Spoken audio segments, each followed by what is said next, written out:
Come and listen to my story about a man named Jed. A poor mountaineer barely kept his family fed. And then one day he was shooting at some food, and up through the ground come a bubbling crude oil, that is, black gold, Texas tea. Well, the first thing you know, old Jed's a millionaire. The kinfolks said, Jed, move away from there. Said, California is the place you ought to be. So they loaded up the truck and they moved to Beverly Hills, that is, swimming pools, movie stars. The Beverly Hillbillies.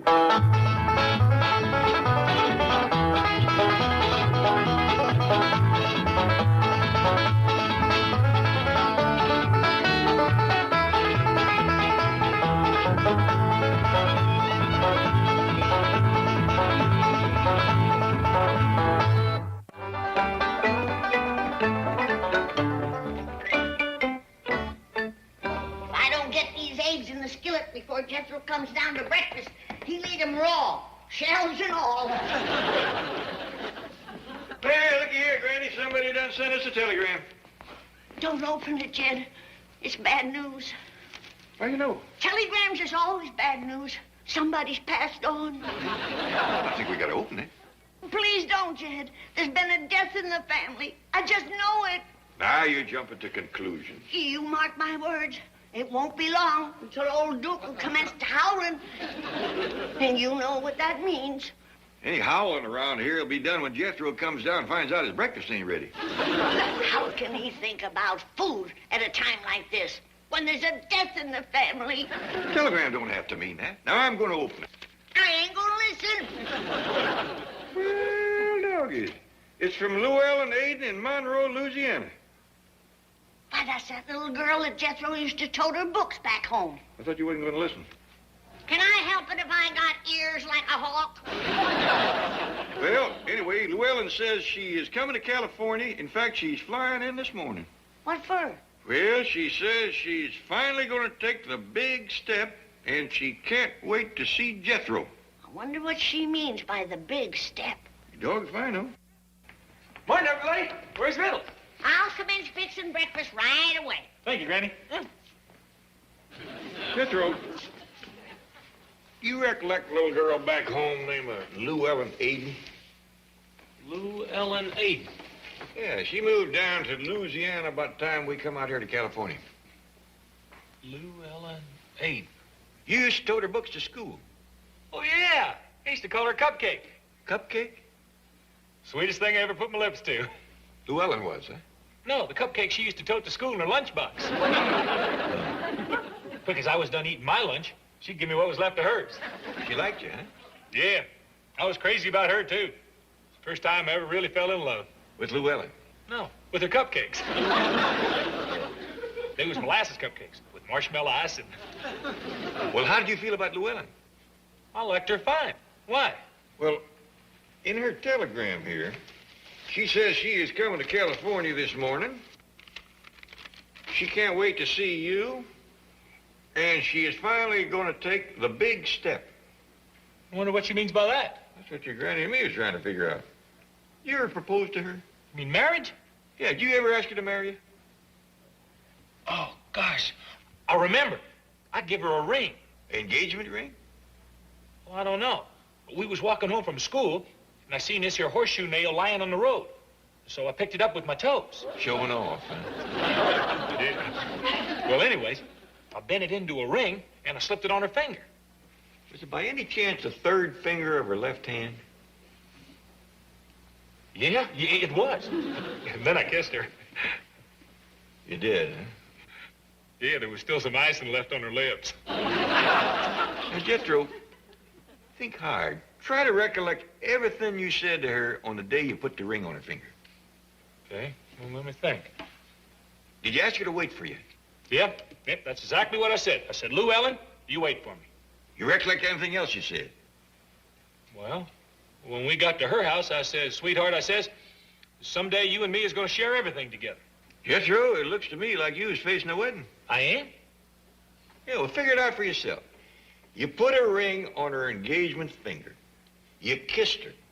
You asked her to wait for you, and you said someday you and her was going to share everything. Yeah, well, when I said share everything, I meant everything in her lunchbox, not just the cupcakes. Maybe that's what you meant, but I don't think that's the way she took it.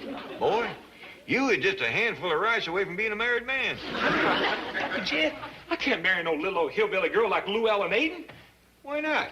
Because I'm a sophisticated playboy, a member of the international jet set. Why, if I was to walk into that palace in Monaco with that little old hayseed, why, Princess Grace and Prince Reindeer would throw me out. Well, don't go to see Princess Grace and Prince Reindeer. Well, Jed, ask me to give up polo. Ask me to give up skiing in the Alps. But don't ask me to give up my friends. Did you all figure out what Llewellyn meant by that telegram? Yeah, Granny. Appears like she's coming out here to marry Jethro. She's got to find me first. Jed, he left without eating. No question about it, the boy panicked. Well, let's sit down and eat. If we share Jethro's breakfast, we'll still have enough left over for lunch and supper.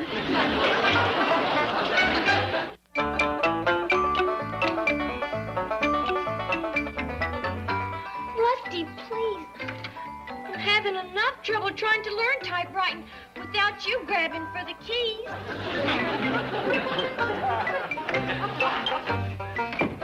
Well, Elly, time to head for the bank and your first day as a working girl. Miss Jane, I'm afraid I'll never learn to type as good as you. Oh, don't let that concern you. There are other things you can do. Well, I'll try the best I know how. Your very presence among us will ensure the rest of us girls decent treatment from old Grump Grub. Who? Mr. Drysdale. Bye, Rusty. Bye, world. See y'all after work. Elly, are that cat and that rooster compatible? Oh, no. They gets along just fine. Oh, no. Good. Good. Jane Hathaway here. Oh, hello, Mr. Clampett. Miss Jane, I sure do hate to bother you, but there's a friend of ours arriving at the airport directly, and Jethro ain't around to meet her. Well, suppose Elly and I meet her. That'd be dandy. I'm sure Elliot recognized her. They was youngins together. Llewellyn Aiden, flight number 5 from Monroe, Louisiana, 9:30 a.m. We'll be there. I sure do appreciate it. I'll call Mr. Drysdale and tell him you'll be late. Bye. Bye. Jed, me and old Duke has searched this place from the front gate to the root cellar. No sign of Jethro? Not a hide nor hair. And the truck is gone, too. But he left this note. What does it say? It says he ain't gonna marry no freckle-faced, barefoot hick. And he ain't coming home until she's gone. This is going to be a mite awkward to explain to Llewellyn. You call her up and tell her not to come. Too late for that now, Granny. Miss Jane and Ellie Mae is on the way to the airport to meet her now. Jed, maybe you can't hold a boy to an engagement made when he was in the 2nd grade. I wouldn't count on it, Granny. Jethro was 14 at the time.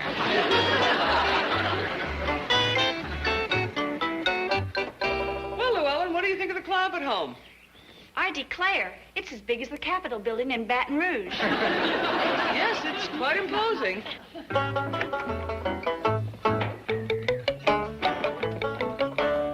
I thought you was fetching home little Llewellyn. Where is she? I'm Llewellyn. No. Yes'm, Granny. This is her. Well, welcome to California, Llewellyn. Thank you, sir. Land sakes, child. What's happened to your pigtails and your freckles? Hey, look, Jed. She's wearing shoes. Of course she is, Granny. She's a grown-up girl now. I can't get over how she's changed. I kind of like it myself. Well, come on inside, everybody. I've got some fresh coffee and sassafras tea a brewing. Oh, thanks, Granny, but I think Elly and I better get to the bank as quickly as possible. Good luck with your new job, Elly Mae. Oh, thank you, Llewellyn. See you later.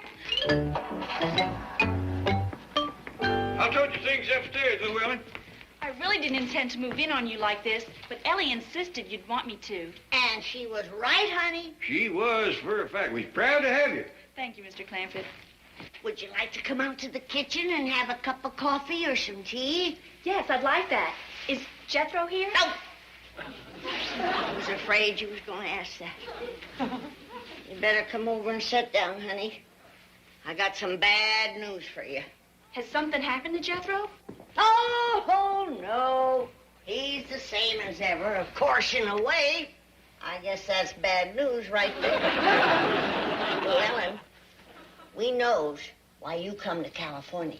Oh, good. I didn't explain too much in my telegram. You didn't have to. We put 2 and 2 together. Llewellyn, we knows that you and Jethro was quite close as young'uns back home. Yes, ma'am. He used to carry my books to school every day. And he was quite sweet on you, too, wasn't he? Yes, ma'am. He carved a heart in the tree in front of my house. And inside the heart he carved, Jethro loves C.C. C.C.? Cupcake. That was his pet name for me. What are you girls talking about? I'm trying to tell Llewellyn the bad news about Jethro. Well, I think the easiest way is just to come right out and say it. Suppose you do it. All right. Llewellyn, Yes, Mr. Clampett? I see you're still wearing that horseshoe nail ring Jethro gave you. Yes. He's the only boy I've ever let put a ring on my finger. Llewellyn, Yes, Mr. Clampett? did you have a nice trip out here from Louisiana? Just wonderful. Did you hear that, Granny? She had a wonderful trip out from Louisiana. Get to the point, Jed. Llewellyn, Yes, Mr. Clampett? you sure did turn out pretty. Thank you, sir. Jed. All right, Granny, all right. I'm coming to it. Llewellyn, Yes, Mr. Clampett? you recollect the day Jethro put that ring on your finger? Yes, I do. You recollect him kissing you? I do. You recollect him asking you to wait for him? I do. You recollect him saying that one day you would share everything? I do. I don't know. I wish you'd stop saying I do. You're making me awful nervous. Me too. What are you nervous about? Llewellyn, Yes, Mr. Clampett? how's your family? I can't stand any more of this. Now are you gonna tell her that Jethro has jilted her, or am I? Granny, I think you just did. But I'll share the burden. Llewellyn, Jethro don't want to marry you. I'm glad to hear that, because I certainly don't want to marry him. You don't want to marry Jethro? No, indeed. He's a nice boy, but the girl who marries him will spend the rest of her life in the kitchen. Well, speaking of kitchen, why don't we all go out there and get us something to eat? In that telegram that you sent us saying that you was coming to California to take the big step, if it ain't marriage, what is it? Show business. I hope to be an actress. Did you hear that, Jed? She don't want Jethro. She wants to act. Ain't that wonderful? It is for a fact. And Llewellyn, Yes, Mr. Clampett? if you're as smart about acting as you are about men, you got it made.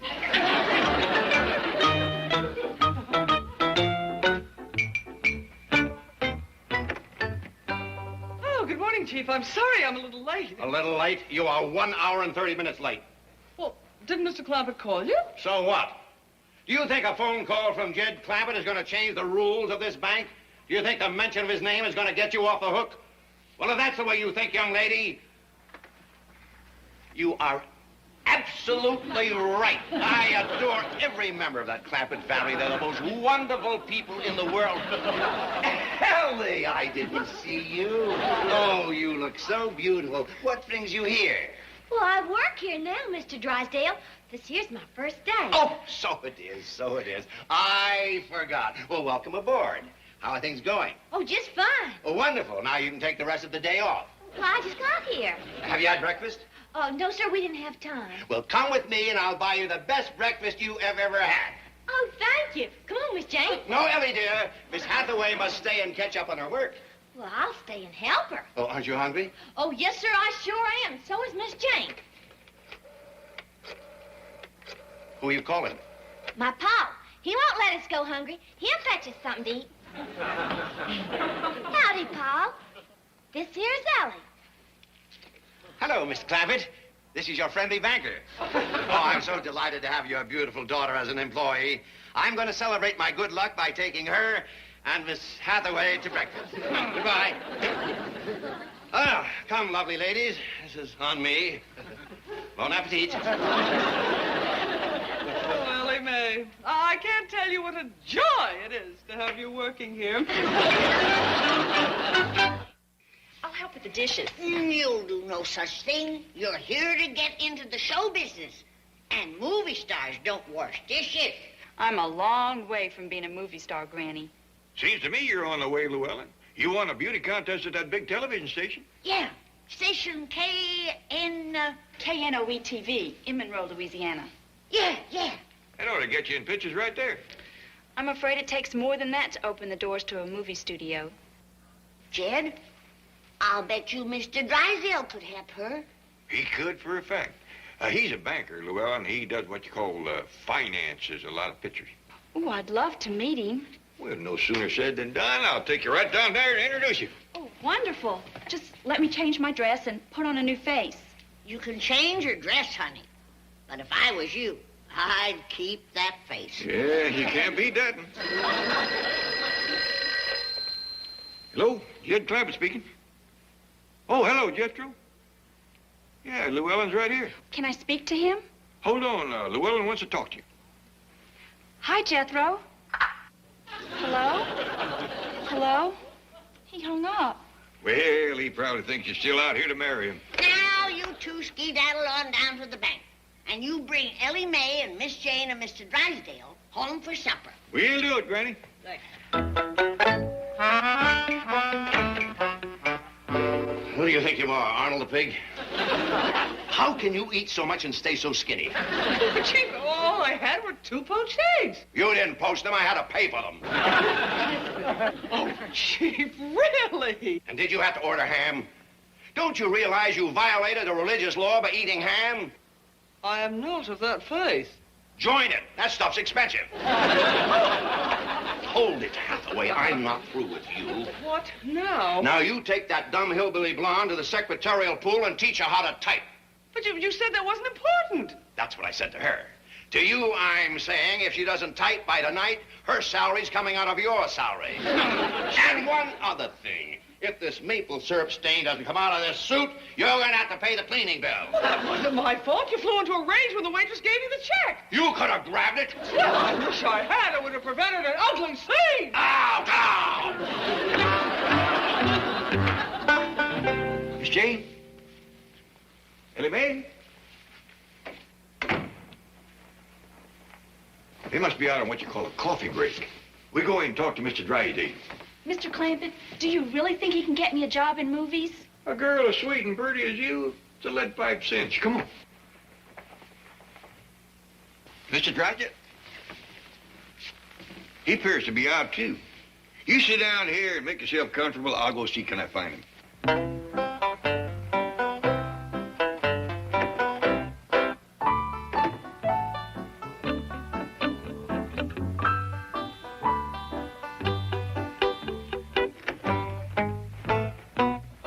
What are you doing here? Oh, you scared me. Big deal. Who are you? I'm Llewellyn Aiden from down in Monroe, Louisiana. Are you Mr. Drysdale? So what if I am? I was told you could help me get a job. Can you type? No, sir. Can you take dictation? No, sir. Know anything about bookkeeping or accounting? No, sir. Can you program a computer? No, sir. Can you foreclose a mortgage? No, sir. Can you get a maple syrup stain out of my jacket? No, sir. You're just what I need. Another dumb hillbilly blonde out of brain in your head. Now, why don't you go back to Louisiana, throw yourself in a bayou, and feed yourself to the alligators? Go ahead, cry. Bawl your head off. See what it gets you. Well, darling, what happened? How come you to be crying like this? Didn't you tell Mr. Drysdale you come out here to be an actress? She didn't have to tell me, Mr. Clampett. But the moment I saw her, I knew she was a born actress. So immediately, I started to test her. I did the famous shouting scene from The Bride of Frankenstein. And she passed the test with flying colors. Oh, look at those tears. Garbo couldn't shed them any better. This girl is a natural, one of the most gifted actresses of our time. I predict stardom for this lovely, talented young lady. Well, doggy, did you hear that, Llewellyn? I told you Mr. Drysdale could help you. Help her? I will dedicate myself to her career. Llewellyn, my dear, who would you like to do your screen test with? Paul Newman? Steve McQueen? Whoever you think is best, Mr. Drysdale. What studio do you figure she ought to work for? Let them compete for her services. Let them bid against one another. An actress like Llewellyn Aden comes along once in a lifetime. We leave everything to you, Mr. Drysdale. Now I think I'd best get this little girl home. She's plumb wore out from all the acting she's been doing. This day will go down in motion picture history. For today, a star is born. The Academy Award is but one performance away. We're obliged to you, Mr. Drysdale, and Llewellyn will thank you proper quick as she pulls herself together. I know what you're capable of, Llewellyn. And mark my words, one of these nights, you'll be taking that famous fellow Oscar home with you. Mr. Drysdale, I've known Llewellyn all her life, and she ain't that kind of girl. Well, Llewellyn, looks like you're on your way. I don't know how to thank you, Mr. Clampett. Shucks, if Mr. Drysdale done it. Jed Clampett speaking. Jethro? Yeah, she's still here. Let me tell him the news. Hold on, Llewellyn's got something to tell you. Jethro, I'm ready to take that big step. Hello? Hello? He hung up again. Well, you're back. How did it go? Granny, it looks like we got ourselves a little movie star here. Ain't that wonderful? Well, I haven't made my screen test yet. Mr. Drysdale says he can get her a big star like Steve McQueen. Oh, I hope he does. He's my favorite.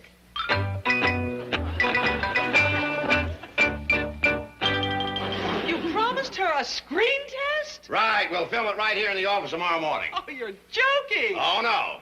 You'll be here wearing wardrobe and full makeup at 9 o'clock. Me? In wardrobe and makeup? Right. And you better look like Steve McQueen.